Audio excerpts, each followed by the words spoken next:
You can learn so much from simple connections. You see, data is nothing without its connections. And just knowing stuff without knowing how it all connects is really, well, just a road to nowhere. And what connects us to the first protocells and proteins and shallow rock pools is as fascinating as it is enlightening. Shall we get started? Once upon a time, warm, shallow rock pools harboured the very beginnings of life for everything. Well, for everything we so far know of. And yet, in environments so far removed from where we find ourselves today, they battled for survival, always at the risk of drying out before being replenished, and trying to outcompete for the bare essentials just to survive and copy their DNA as efficiently and as accurately as possible for as long as possible. Now, at a very basic level, we are all just seeking to maintain genetic integrity into the future, to allow future copies of genetic information to be good copies ready to produce more copies when required. Degradation of the genetic information, or in the process of reading this information, when it comes to replication, is the root cause of most illnesses and diseases. And it is the reason behind what we outwardly see as aging, such as grey hair, less muscle mass, slower injury recovery, and everything else. Now you see, back in the beginning, the drive to copy genetic material to future generations was in full play. Pond scum ruled the earth, living and dying, being irradiated, starved, dried out, then submerged, protected and fed, time and time again, every day of the year, every year of the century, every century of the millennia. And at some point in the past, a mutation occurred in a silencing protein which gave it a second function, which was to help it to repair DNA. You can think of this protein like a switch in a circuit. Condition number 1 is ideal conditions.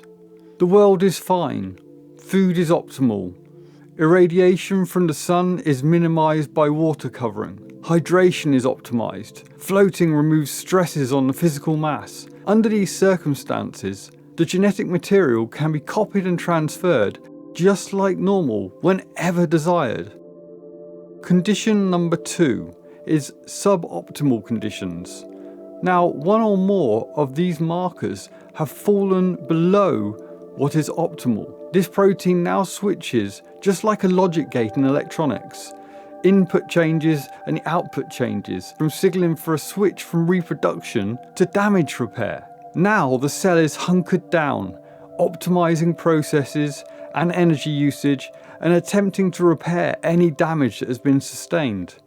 Cells not behaving as they should in the most basic sense. And once all the markers return to a set level, the process of living and cellular reproduction gets back underway. Now, I hope you appreciate that is a massive simplification of a very complex set of systems that have been at work for billions of years. So, what does all this matter and why should you care? Well, this is how you harness your own body and its innate systems that combine to make a very complex organism so that they are optimized to make you the best you can possibly be. And better at surviving the rigours of daily life and the horrors of aging is something, well, I personally take very seriously. Shall I tell you why? We know that each cell contains DNA, and the DNA contains everything to make, well, a new one. So I like to consider the idea that the underlying DNA is suffering damage as maybe not the correct way of thinking about things. I like to think the DNA generally stays in pretty good shape. After all, we are evolved to have good enough DNA to create copies of everything from cells over a lifetime through to offspring over generations. Now, the DNA I get from your finger and your leg are not the harbingers of some radically different DNA than each other. One is not finger DNA and one leg DNA, and imagining that either of them will show you the reason for your grey hair is obviously madness. But if aging was DNA damage, then surely we would see it. We can create stem cells and create a clone. We have enough genetic information at death to create a youthful version, so why are the cells not actioning the DNA as accurately and as well as they did when the person was 30? What seems more likely is that the cell's ability to open up and read the DNA for the purpose of copying and creating becomes less efficient and starts introducing errors. This is important because you remember that protocell protein we just talked about? When it is triggered to repair, the DNA it will be repairing the damage from will not be damaged. So finally now, we get to stress. This triggering happens through stress. Stress on the system. Once the system becomes stressed, it seeks to improve itself. Now, I'm sure you just thought about the different types of stress, and you would be correct. Not all stresses on our system are equal or even good. Short, intermittent, intense, controlled incidents can help to make the system stronger. You should seek to make these recur frequently in your schedule. Whereas long-term, constant, low-level issues never give the system a break. And these can cause problems. Avoid them where possible, and where impossible, take mitigating actions as countermeasures, such as better sleep and meditation.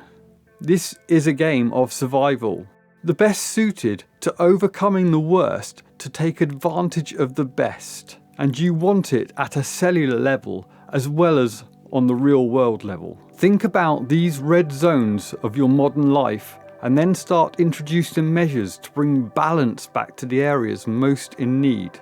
Good habits are the ones you keep doing.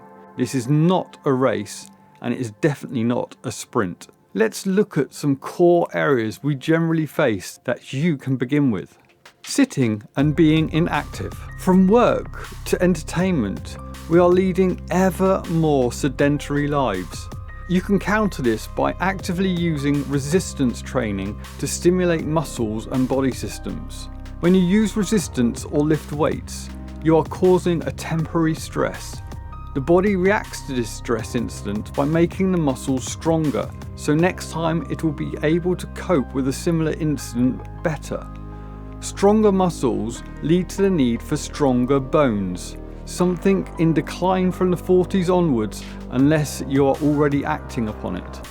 Your cardiovascular system deals with how you provide for high energy workloads over shorter time frames, and also of low energy workloads over extended time frames.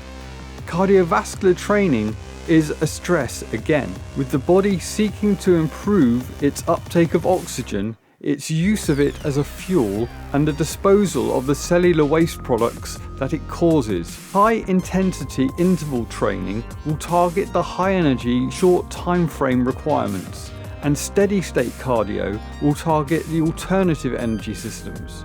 Excessive calorie dense foods that are nutritionally depleted.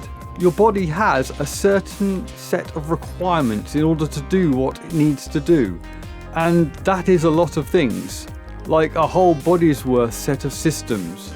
Dietary control is essential. Fasting is the stress for this system, to get the body to use everything as efficiently as possible. There are many variants, from time-restricted eating to multi-day water fasts. Again, maybe start small and gentle. Do what you can replicate regularly and easily, and then build up from there. Temperature regulation.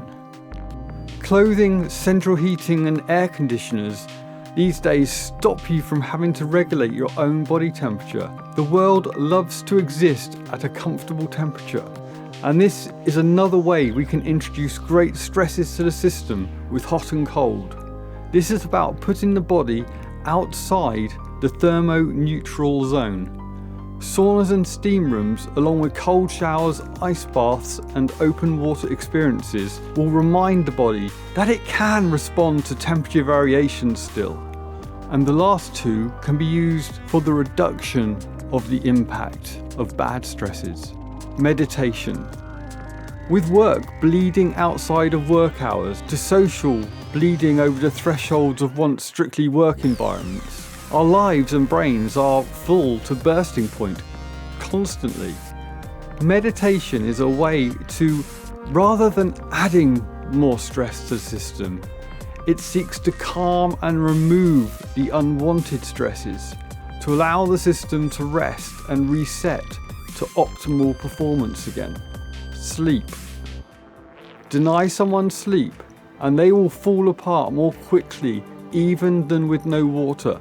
And yet we seek to minimize its intrusion into our busy lives. But what if good quality sleep was not seen as detracting from your day, but instead adding good quality, healthy years onto your health span? Good quality regular sleep is the foundation on which all the others prosper. To disregard the importance of sleep is the biggest mistake of many today. So you probably guessed, it is never as simple as it sounds. Some stress is good. Some stress is bad. But sometimes just bringing form to a loose set of thoughts can help stimulate a new direction of purpose with a new energy. I think deep down, we all really know which are the right decisions and what we should avoid, or at least minimize. Don't you?